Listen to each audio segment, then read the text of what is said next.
Hey everyone, welcome back to Observe. In today's video, we're going to be analyzing the nonverbal communication of R. Kelly, not only from an interview a while ago that he did that I have received a few requests to look at, but then we will also be looking at the two different sides of the R. Kelly case that has just been resolved recently. More on that in just a second. Let's go ahead and roll the intro.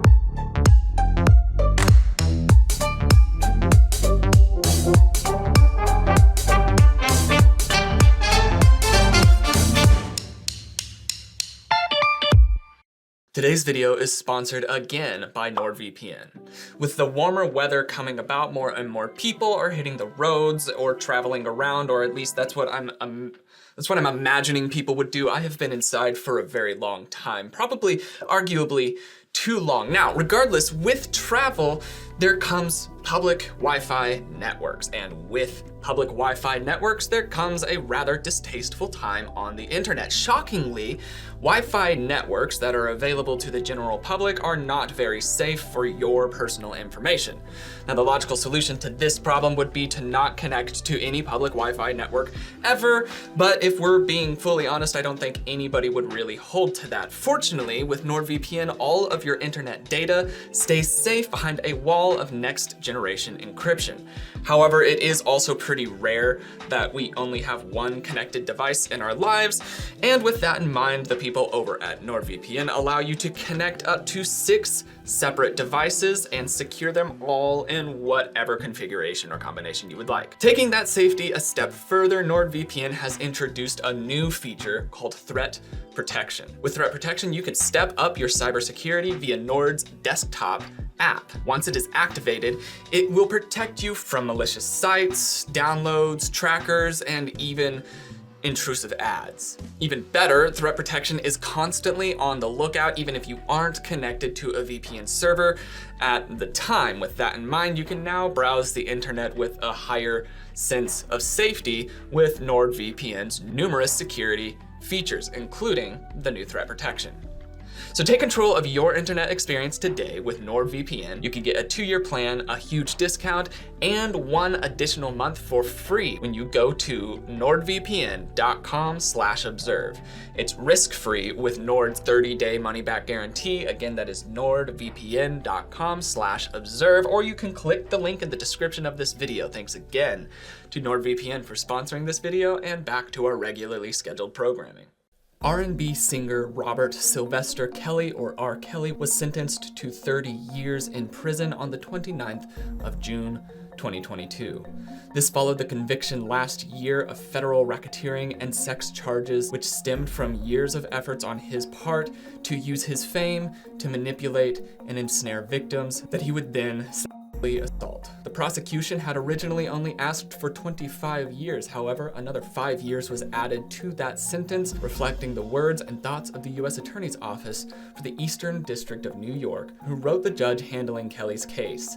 In light of the seriousness of the offenses, the need for specific deterrence, and the need to protect the public from further crimes of the defendant, the government respectfully submits that a sentence in excess of 25 years is warranted. They went on to accuse the singer of, quote-unquote, relying on his fame, money, and popularity as an R&B recording star to both carry and conceal his crimes. Now, this case is set to continue on as the defense plans to appeal the sentence, but we'll tackle that as it comes along. In today's video, we're going to be looking at, like I said, an interview that R. Kelly did a while ago where he was breaking his silence, and then we will also take a look at the defense and prosecution after the sentencing here recently on the 29th of June. Let's go ahead and start looking at the footage. I am surprised that you agreed to do it. Why are you sitting down with us today? I'm very tired of all of the lies. I've been hearing things and, and seeing things on the blogs, and, I'm just tired. What are the lies? Okay, so I want to go ahead and make some notes about Kelly's tone. It seems to be rather low, very soft, kind of gravelly. He does not have a lot of force behind that, and I find that interesting. It feels almost staged, as if he's really trying to evoke this idea that he's an extremely tired human being. It doesn't fit necessarily with the context of the interview from the energy that we could just sort of feel at this very beginning of it. But that being said, this is so early on in this footage that there's not too much to go off of. Let's continue watching this. Lies that you're hearing that disturb you most? Oh my God. all of them. Got little girls trapped in the basement, helicopters over my house, trying to rescue someone that doesn't need rescuing because they're not in my house. So now we're hearing the tone change from the gravelly "I'm so tired" to his more resting, normal tone. So that lets us know that that was at least a show on some level. Maybe it's just the early part of the interview, so he wants to talk like Batman. However, that has now faded out a little bit. And in case you didn't hear the question, what was the part that bothered you most? Which of these accusations bothered you most?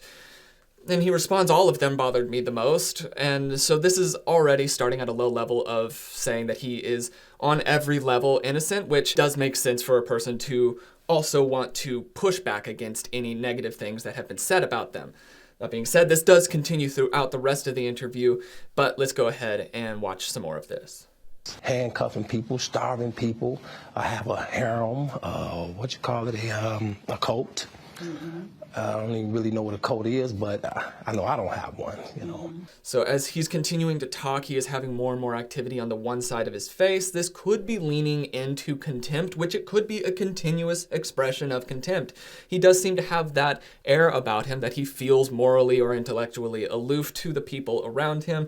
So that would make sense, even if it is resting in his baseline. But now as he's also talking about some of these facets, he is starting to leak a little bit more contempt into there. You could see the smile getting a little bit broader, and it is altering as the emotional profile comes in, and that's all centered around this now idea of him having a cult, and he doesn't even know what a cult is, and everybody knows what a cult is. He is absolutely BSing at this point, but it is almost shown and highlighted by this contempt smile that comes out.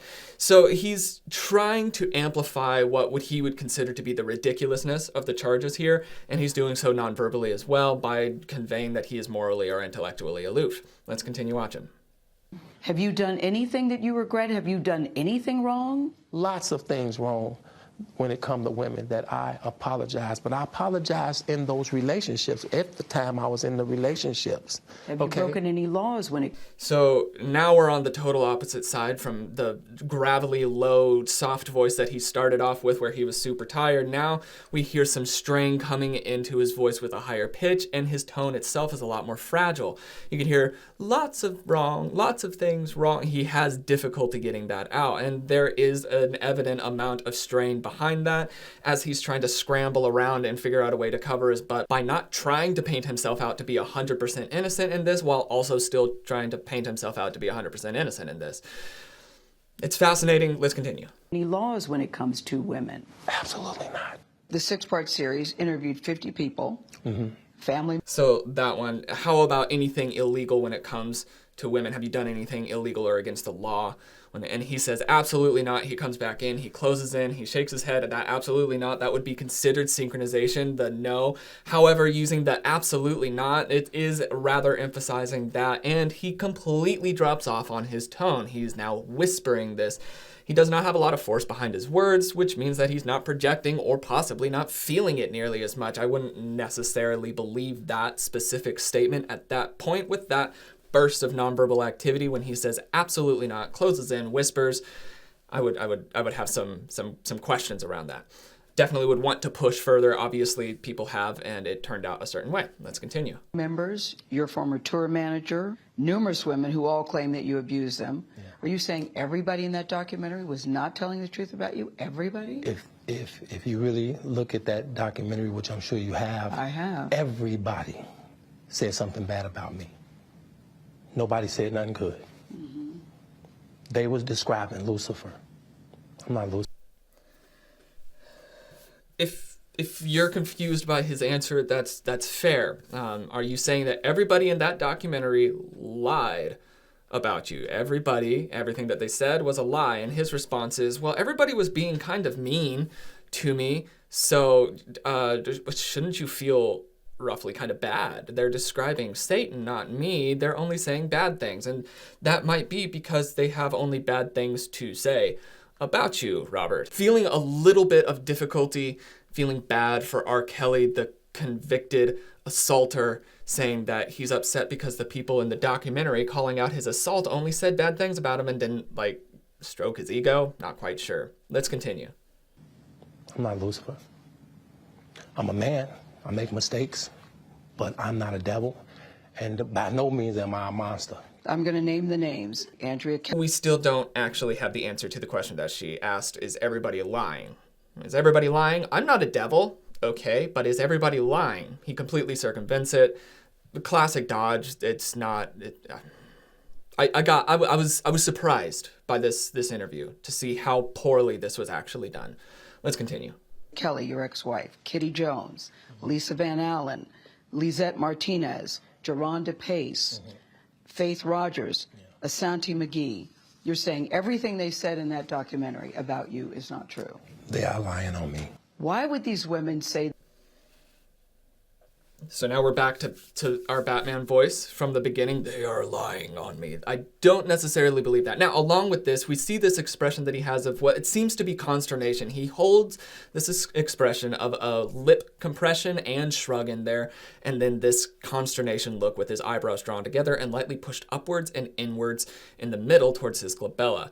So with that, it's mimicking this concerned look that he's trying to maybe focus on what's being said or is really putting thought into what's being said, but since it stays there consistently and throughout the entirety, regardless of what sort of thing is being said, it lets us know that he's putting on some sort of face to be able to convey that. Along with that, as we're watching the interviewer read off these names, his expression stays largely the same with that exact expression, and that boils around into the judge's calling of things as they perceived R. Kelly's nonverbal behaviors to be rather detached and unsettlingly so from the victims or the people recounting their traumas. Now, I was able to see sketches of R. Kelly during the trial. There were no photographs available, but in these sketches, I could see the same expression, the same consternation expression on his face. Now, knowing that that can carry all throughout and is rather unwavering, that lets us know that that is a mask of some form, so we cannot rely on it as an emotional tell due to its consistency. Let's continue watching. And say the same thing about you, that you are controlling, that you are abusive, that you tell women when to eat, when to go to the bathroom, when they can sleep, where they can dress. Why would all these women tell these different stories about you if they were not true? And they don't know each other. That defies logic to me. Right. Until you hear the explanation. Woo, boy. Okay. So this is a fantastic question from the interviewer. Fantastic all the way around. Why would these people do this? It all lines up without there being an actual, at least, shred of truth in what they're saying. So the interviewer says it defies logic, and they start bringing out more of a pointing gesture, with their finger coming out a little bit further and a little bit further as they're talking, and it's turning into a pointing gesture, which we have talked about in the past as a domination gesture. And sure enough, along with that, the interviewer's nonverbal communication is becoming more heated and aggressive as they're starting to rise out of their seat more, lean forward, and this pointing gesture is coming in. It makes sense, it's synchronized. Now we're going to switch over to R. Kelly, and he's gonna do a couple of different interesting things to me. He's gonna pull out the pointer finger for sure, but it is not a gesture like this as he's talking about a thing. He is pointing at the interviewer saying, "You wait until." And this is a definite domination gesture, which does fit into what his behavioral profile was according to the case itself, as a very dominating person, especially in the situations that he found himself in. So that's coming out here. And he's also saying, well, you wait until I give you this explanation, which is twofold. One, it's assuming that he has this great information that they obviously just don't have. And at the same time, he's trying to buy time to come up with said information. Otherwise, he would be able to start saying the information. But instead, he does a buying time statement. Well, you see, what I'm gonna do is more or less tell you here in just a second as soon as I figure out what it is that I'm gonna tell you. It doesn't work, but it's interesting to see this power play already coming out here. A little bit of shift back and forth with some aggression here. Let's see how it plays out. You can start a rumor on a guy like me or a celebrity just like that. All you have to do is push a button on your phone and say, so-and-so did this to me. R. Kelly did this to me. And if you get any traction from that, if you're able to write a book from that, if you're able to get a reality show, then any girl that I had a relationship in the past that it just didn't work out, she can come and say the same exact thing. Are you blaming this on social media? I'm talking about the power of social media. Okay, so he does mansplain how one can post to social media and get traction. Okay, that's true about basically anybody. As he even said, anybody who's in fame has that issue, but not everybody is facing the same sort of charges. And believe it or not, not everybody has been sentenced to 30 years in federal prison. So there's obviously something different here, but even back at that time, the charges that he was being faced with were consistent over a period of time across different sources who did not corroborate beforehand, and to have all of them say a very, very similar thing, it leads us to believe that there might be at least a level of truth in there. Once again, he's trying to say that social media is the reason that everything was being able to be corroborated, and that's why everybody's just picking on him. He's really actually he's just an angel, which is so sweet. Let's continue. Media. Have you ever had sex No. with anyone under the age of 17? No. Never. No. I have to tell That was interesting. Have you ever, before the interviewer finishes the sentence, there's a no. This was not a thought about answer. This is just one he was going to give regardless. He was just going to say no, which, I mean, that means that it should have been asked again, maybe with a more intention or circled back around to. They do that, and we see some things start to happen non-verbally with him. His confidence with the no that he started off with, which was synchronized with a no. We only know it was forced because of its timing. After that, he starts to fall apart a little bit as he starts to lean back, and he starts to move his feet. He starts to move his feet in agitation and has a circular head movement where it's gone from a strong, steady no shake to a mix between a yes and a no. Now that yes and the no could be a desynchronization point. We could be seeing a little bit slip out there. Not necessarily, especially due to the size of the movement itself. He could be consciously controlling that entire thing. Circle movements like that are not actually commonly done intentionally. Most people think very up and down, left to right. However, these circle ones can come in these areas where there's not as much certainty. So we're seeing that come in there. And then at the very, very end, he says no with a big affirmative head nod, which is rather desynchronized. And this seems to be so overtly desynchronized. But to be fair, you also have to consider that nods can be used as accenting nods to really hammer home the point being given. So perhaps that's what he's doing there, is no. That being said, with that entire cluster around there, it doesn't look very good for his side of the story to have that much of a nonverbal spike, but let's keep watching. I have to tell you, it's so hard to believe that based on all that we've read I'm gonna tell and you what the something, women Gail. have There's said one about you. I'm gonna What tell the you women have something. said about you. What women said about me. What women. So no. Okay, so here we go. He's starting to show some more signs of aggression. He's raising his voice and trying to talk over, regardless of who was talking beforehand. This disrespect of the interviewer-interviewee is general disrespect, and then on top of that, he is pulling out the pointy finger as he's saying, no, you listen to me. I've got things to tell you, and uses the interviewer's first name, which is not the appropriate setting for that. They don't seem to be chummy that way, so that seems to be him showing a little bit more disrespect. So all of this entire thing is him just saying, hey, you need to listen to me. You do. And it's very disrespectful and dominating, and we can hear that his voice will raise when he's starting to feel agitated. To be fair, Gail, as she has now been referred to, the interviewer's tone has also raised, and they are mirroring each other's agitation now. Let's pay attention to how that goes. So nobody's allowed to be mad at me and be scorned and lie on me. So they're lying on you. That's your explanation. They're lying on you. Absolutely. Absolutely. Absolutely. You feel This one, I'm even confused, just trying to be like, okay, so say he's trying to act here. What is he trying to convey? So at first, they're lying on you. Is that what you're saying? And he's a really steady no with absolutely no force behind his words, with a whisper of absolutely. Pretty strong and substantial mouth lip compression after that. Those all don't really push me to believe him. The substantial no at the beginning could be in regards to the unbelievable nature of what he's saying, but even in that seems unbelievable. So we're gonna go from that whatever he was trying to convey in that first part, and then it's like he catches himself and he's like, oh, this was weird. I have to figure out a way to tie in an emotion to whatever I just said there. And so he goes to have some form of an emotion. We would want to say maybe sadness, but that doesn't make sense even contextually, but I think that's what he's trying to push here is sadness. It only reaches the top half of his face. The bottom half stays in the same lip compressions thing. He points again and he does a shame face blocking gesture there. This is a train wreck all the way around. This would be more or less how not to lie 101. You don't do any of those things because you look extremely suspicious when you do those, rightfully so. That's the reason why. Let's continue watching. You feel that people have maligned your character? I have been assassinated. I have been buried alive. But I'm alive.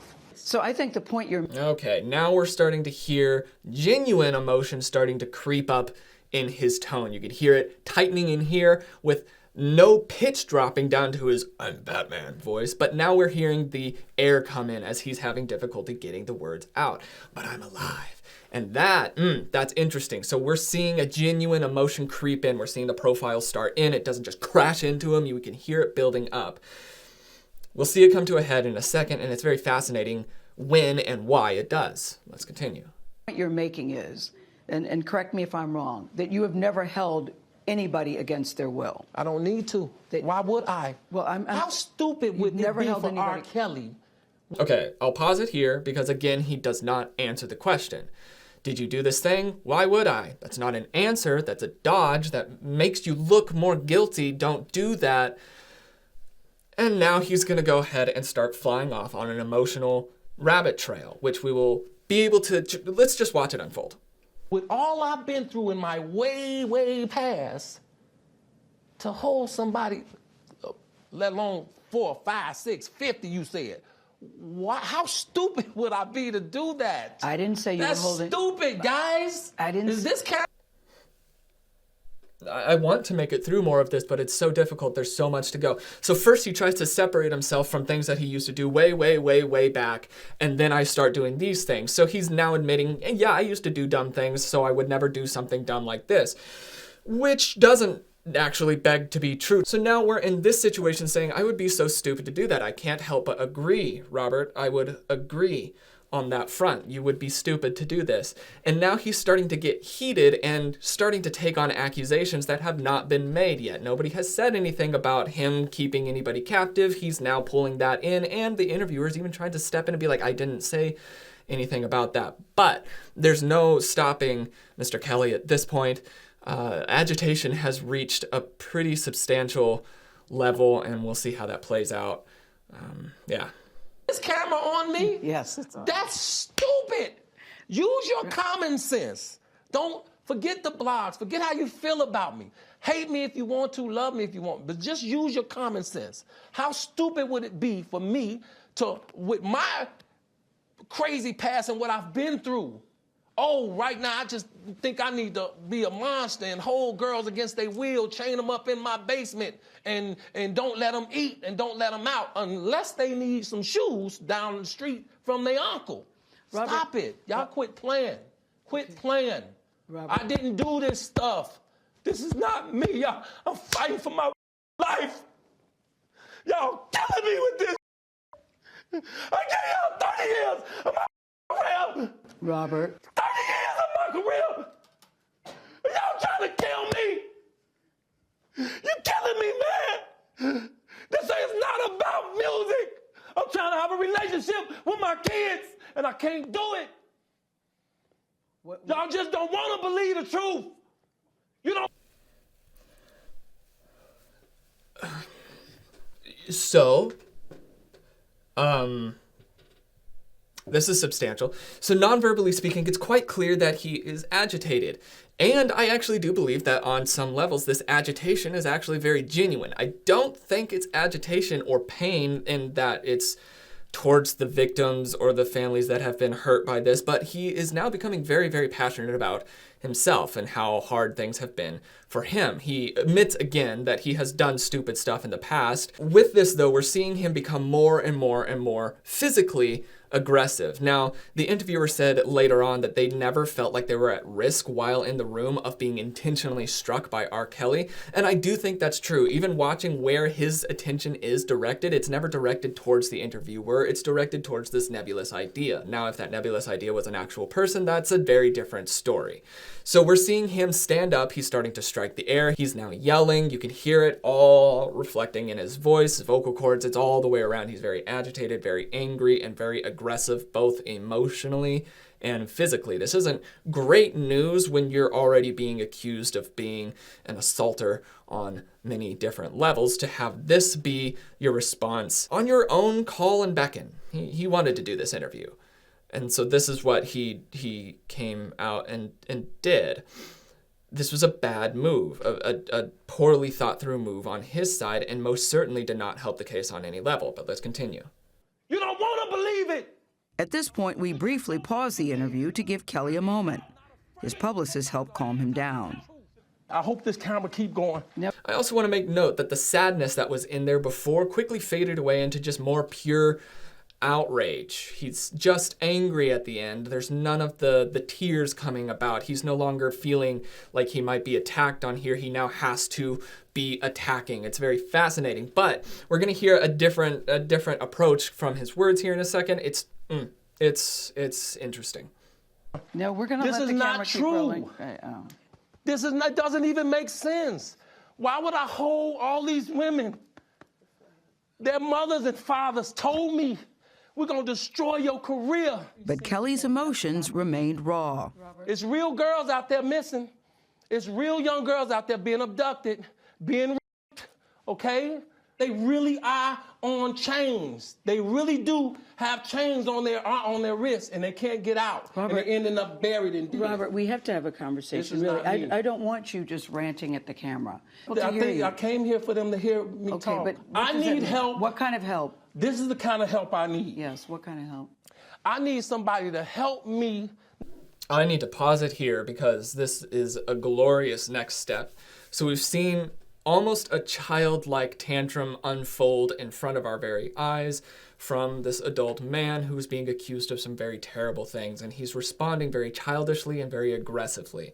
And now he's, even after having a time to breathe and to collect, he came back and is right back into that position, meaning that he's holding on to this anger and hostility rather tightly. And now he's saying, I need help. This is great. That would be a great thing. So immediately they jump on that. Okay, what kind of help do you need? Boy, he has to buy some time. He's like, all right, let me tell you what kind of help I need. The kind of help I need is, and this is it. I kid you not. This is, again, he has been sentenced to 30 years in prison for terrible, terrible crimes. And this is what he needs help with. Not have a big heart, because my heart is so big. People betray me, and I keep forgiving them. You sound like... Again, striking his hand, aggression coming out as he's talking about feeling bad for himself because, after all, he has such a big heart that he keeps forgiving all of these people who are accusing him of being a monster. And then immediately, like I said, right after that, he goes to physically hitting his hand and being angry, which does paint a pretty clean contrast between him actually as opposed to his perception of himself. Let's continue watching. You sound like you're playing the victim here. You sound like R. Kelly, you do. When I listen to you, it does sound like you're playing the victim I'm just telling the truth. And the reason I'm emotional, Robert, and I apologize for that, is because this is the first time I was able to say speak. something. Yeah. I've said... Okay, so interviewer calls him out, and you're playing the victim card, and he continues to throw what seems to be a rather childish tantrum. He throws his head down on his hand here, showing the disappointment or disgrace.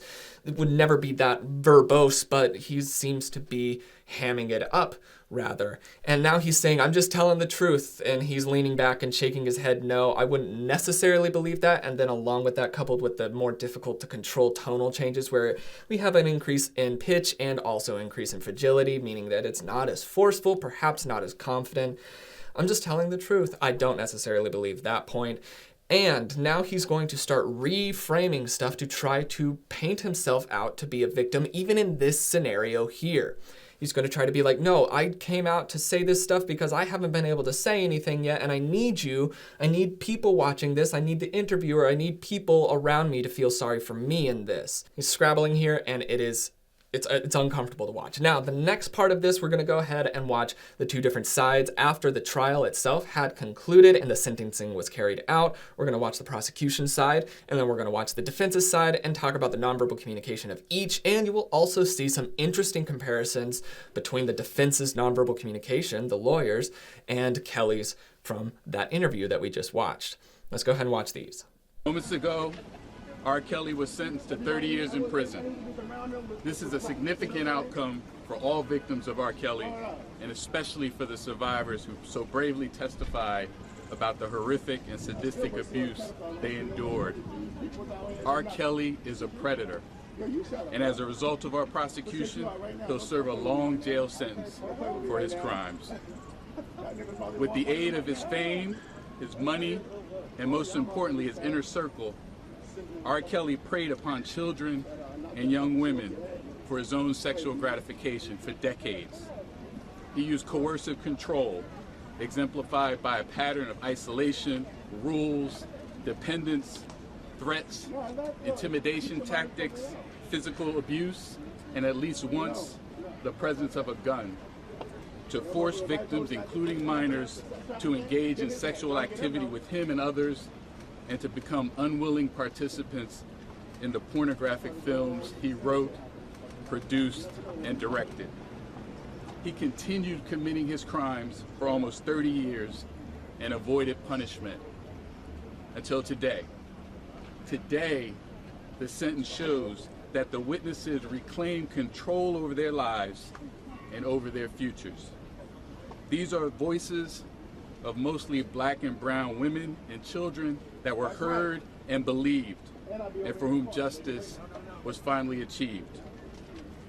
This is a victory for them, for justice, and for future survivors of sexual assault. Victims of sexual violence must be heard, perpetrators must be held accountable, and our women and children must be protected. I hope this sentencing serves as its own testimony that it doesn't matter how powerful, rich, or famous your abuser may be, or how small they may make you feel, justice only hears the truth.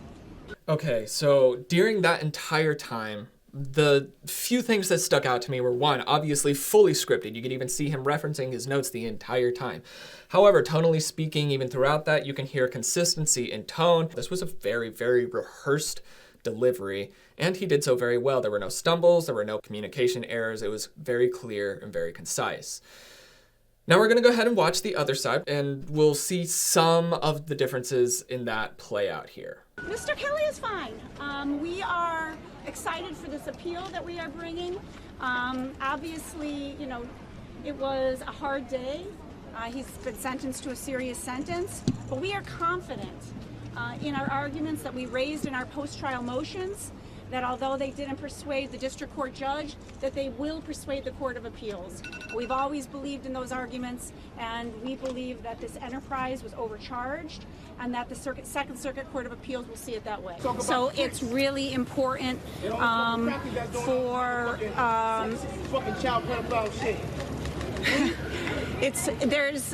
there's a great deal of things that have to be explained in a little more slowly. So, but in terms of the sentence, how does he feel about the sentence?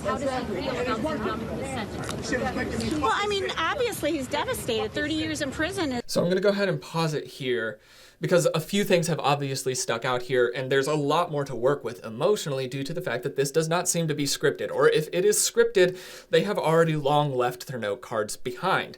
So at the very beginning, we hear a very intense spike in pitch and tone and volume, and it's speaking about R. Kelly, and he's totally fine. And the intensity behind that lets us know that there's an immense amount of strain behind that. And with that sort of question, considering that strain in the context, we could rely on those indicators as pointing towards probable deceit in this area. And it makes logical sense as well that Kelly would not be doing super fine during this time. Now, they continue on through this explanation of things. They're easily distracted, have a lot of ums, uhs and stumbles in there as they've been taken aback by everything on this. Despite them trying to say that they were prepared for this or they're ready for this, it does not seem to be the case. And now, at another point here in the interview, in being asked about R. Kelly's feelings, we hear the same pitch increase, tone increase, and volume increase that we did earlier that indicated a possible point of deceit. And it's still centered around similar vein. 2 points now indicating that it could be possible deceit. Let's continue watching. It's like a life sentence for him, but at the same time, we knew the government was asking for 25 years. We were prepared for what the judge might impose, so it didn't come as a great big surprise. We were prepared for it. This lawyer is very, very unsettled. You can hear the shortness in breath. They're panicking on some levels. And along with that, they're already admitting, like, we went into this expecting to lose. Is more or less what they're saying, which is not super great, especially if they're saying that they're going to put forth an appeal that they were expecting to lose the first time around, so let's go ahead and have the appeal ready. That doesn't feel like a very confident attack plan to things, but maybe they have something that I'm not aware of. Let's continue. And we are now prepared to fight this appeal. For us, it's just the beginning of the fight, frankly. So we were prepared going in for today, and he's doing okay with it despite it. And he's doing okay with it. I wouldn't necessarily believe that. We're seeing some odd tonal changes in here from the earlier agitation, now down here to more of a talking, resting tone. Fascinating. We're seeing some face manipulators come in there as well, but with the sunlight being out, that can actually cause people to feel like they're itching. There are any number of environmental things that can lean into the touching of the face, so I don't want to be able to hang too much on those. Let's continue watching this. There are still some more to be able to see, and that's where we'll be able to see these parallels. Let's watch. He had a chance to speak in his own defense. Why did he not want to make a statement? A statement in allocution? That was on advice of counsel. That was on my advice. Why? Because he has pending cases. It's obvious. He's got pending cases, and he has a Fifth Amendment right to remain silent. Okay, so now we're seeing something pop up here. This lawyer has been more or less challenged with some difficult questions, and we're seeing a little bit more force come into their tone. We're hearing that agitation creep in with volume as well, and we're seeing them start to pace a little bit more and their faces becoming more mobile. All of these are indicating of agitation, and it seems to be in an angry or frustrated vein. Let's see how that plays out. And I advised him to invoke that Fifth Amendment route. I promise you, he does want to make a statement. He will make statements eventually. But on the advice of counsel, he remains silent today. What can you say to try to convince the public that he is not guilty? How soon will you put in this appeal? Okay, so the appeal will lay out that the enterprise that was... They have this nervous laugh that comes in a couple different times. That would be something that if there's any footage released of the trial on the internet, then perhaps we might be able to see that come into play. But that nervous laughter is something that has popped up twice for them. And now we're about to hear them try to explain this response and be pushed on it, and we'll see. That was charged, as you will see if you've read my post-trial motions, which you probably have not, our position is this was not a RICO or racketeering act violation. These were isolated events that happened many years ago, and the government simply tried to plead around the statute of limitations to bring it in a RICO charge, which was inappropriate. So, I mean, all I can tell you is there was no enterprise. There was no enterprise. It was one man with allegations by a number of women, which doesn't make it an enterprise. And that is why he's not guilty of racketeering. Okay, so we can hear at the end there another level of aggression coming in with broader movements, again, talking about some of the finer details of the defense and the appeal that they're putting forward there. But what I find interesting is that both R. Kelly and the lawyer that's representing him, or at least this one, there have been quite a few, that both of them have a tendency to, once they're being challenged, to become agitated, even so much so as to reflect non-verbally, with their tone and their nonverbal communication becoming more broad. Now, along with that, at the beginning of this spiel that she starts to give about the racketeering charge, she has a lot of false stops and starts in there, which just indicates that she was taken a little bit aback by that question. So my overall feeling about that small clip that we were able to see is that I think the court's got that pretty right. That seems to be like it's a pretty done deal. I don't know how this case could progress further. Perhaps there's stuff that I'm not aware of. If there is and you can think of it, please let me know in the comments below. But from what I can see, it looks like the sentence was carried out appropriately. If it does continue to move forward from here, I might be able to do some more videos on this, or if there are other facets that I'm not aware of, like I said, that you would like me to be able to look into, let me know about them in the comments below. Also, you can reach out to my social medias. I'm starting to get more active on there. I know I've been saying that for like a while now, so I'm gonna continue to pretend like I am really being able to be more active on there, and I am trying, I do promise. I will be releasing an update video about everything that's just been going on, because I've received so many comments and messages and emails from very, very well-meaning people, and I'm happy to give you that update, but it will probably be over on my other channel when I do that. So we'll just have to wait and see on that. I don't really have a great timeline as to when that will come, but it is coming. If you do have any other requests for any true crime incidents, cases, anything like that, please let me know. Also, reality TV shows or any drama stuff that happens to be boiling about is on the table as well. If there's anything that you would like to be able to hear a nonverbal analyst perspective on, then I mean, that's how you would go about it. If you do want to be able to send anything to me physically, I have a PO box. It's listed down in the description of this video. Thanks again to NordVPN for sponsoring this video, but without further ado, that's all that I've got for today. My name is Logan, and you have been oh so awesome, as you always are. And I will see you in the next video. Cheers, guys.